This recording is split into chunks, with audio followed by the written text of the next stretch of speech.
Hi అండి, నమస్తే. ఈ జ్యూస్ షాపుల్లోనూ సపోటా జ్యూస్ అంత చిక్కగా ఎలా వస్తుందో తెలుసా?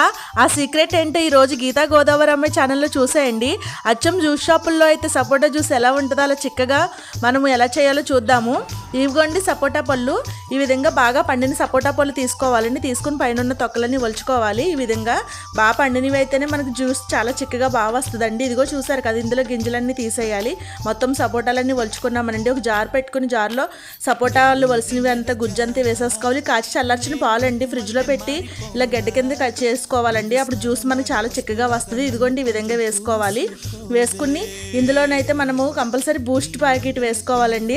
అప్పుడు ఆ చిక్కదనం ఆ టేస్ట్ అనేది తెలుసుద్ది. ఇదిగోండి పంచదార, మన స్వీట్నెస్కి సరిపడా పంచదార వేసుకోవాలి. ఒక పావు లీటర్ వాటర్ పోసుకోవాలి. అంతే, మిక్సీ పట్టుకోవడమేనండి. అసలు జ్యూస్ షాప్లో అయితే ఎలా ఉంటుందో సేమ్ టు సేమ్ టేస్ట్ అలాగే ఉంటుంది. ప్లీజ్ అండి, ఈ వీడియో నచ్చితే చూసి వెళ్ళకుంటే లైక్ చేసి షేర్ చేసి గీతా గోదావరి అమ్మ ఛానల్ సబ్స్క్రైబ్ చేయండి.